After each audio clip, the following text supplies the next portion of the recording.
Vamos começar por algo que me incomodou desde o início. A morte do francês. A gente tá falando da primeira grande morte entre os boys. Um personagem que a série passou temporadas inteiras construindo sua relação com os meninos. Um cara destruído pela culpa, que encontrou redenção no amor pela Químico. E o enterro virou basicamente uma comédia, um festival de stand-up. Mais uma vez, o senso de humor duvidoso do Eric Kripke ataca nessa temporada. Uma morte dessas merecia parar o espectador. Merecia um momento especial, um carinho maior, que a gente não recebeu e não estava nem perto disso. E isso define um problema que vai aparecer várias vezes ao longo do final. A série não deu peso suficiente aos momentos que mais precisavam de peso.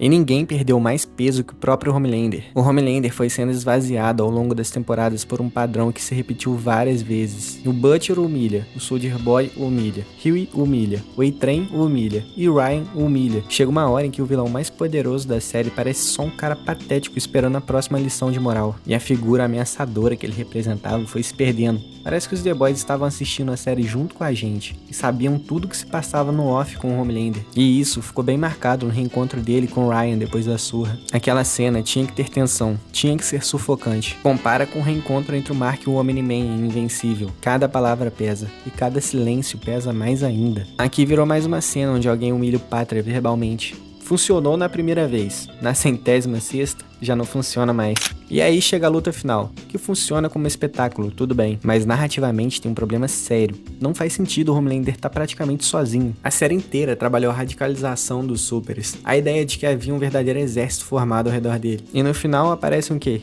Meia dúzia? Na primeira temporada é dito que a maior parte dos Supers são babacas. Mas aqui nem parece que tem tantos supers no mundo assim. Em termos narrativos, tá bem abaixo da luta da terceira temporada. O Homelander implorando pela sua vida foi uma boa ideia. Reforça o medo central do personagem de ser abandonado e de perder a sua imagem. Mas faltaram consequências maiores no mundo ao redor. A série prometia um colapso muito mais destrutivo. E eu esperava um mundo parcialmente destruído, tudo acabado. E o que veio foi muito mais contido do que parecia que eles estavam preparando pra gente. Toda temporada eles mostravam pra gente que o Homelander tava ficando maluco. E a cada episódio ele ficava mais próximo disso. E no final ele nem comete uma atrocidade a nível mundial como era jogado pra gente que ele faria. Pra você ter ideia, o Noir 2 teve mais feitos negativos em escala pro mundo todo do que o próprio Homelander. A batalha final, apesar de funcionar, ficou devendo muito pra aquela cena da temporada 3 no Herogasm, que o Bruto, o Huey e o Soldier Boy enfrentaram o Pátria. E mais uma vez o roteiro é tão inconsistente com poderes que no primeiro episódio dessa temporada o Pátria corta a Químico no meio com um laser, enquanto nesse último episódio é como se o laser dele fosse igual ao do Ciclope.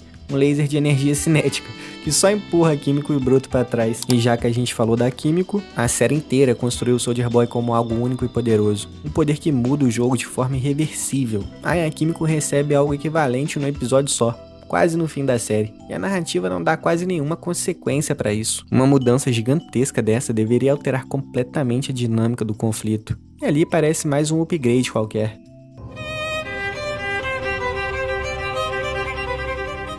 E esse problema se conecta diretamente ao Gen V. A Marie foi desenvolvida como uma personagem com papel central no desfecho dessa história toda. E Gen V parecia justamente ser construído para ter importância real na conclusão da série. E no fim, não foi bem isso que aconteceu, né? Ela e os outros personagens tiveram pouquíssimo tempo de tela. Quase nenhum impacto na trama.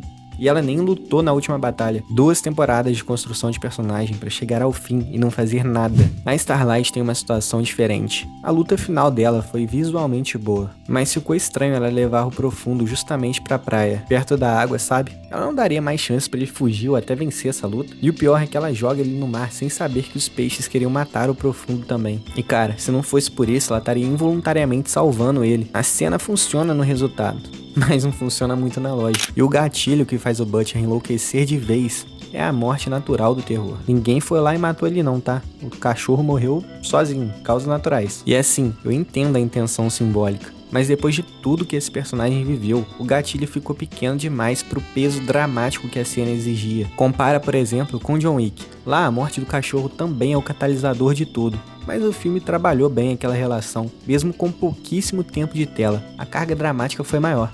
Por isso é que não funcionou da mesma forma. E isso leva a um problema maior. Olhando a história completa, a quarta temporada parece quase inútil, porque o vírus anti-super não teve nenhum impacto real na trama. Pra que serviu aquilo tudo então uma temporada inteira só disso pra nada? A solução continua sendo basicamente o Soldier Boy, ou os poderes equivalentes ao dele. E eu sei que isso não apaga os bons momentos que a temporada teve, mas pesa na sensação de que a série girou em falso por uma temporada toda. E por fim o Hughie. O desfecho entre ele e o Butcher é genuinamente bom.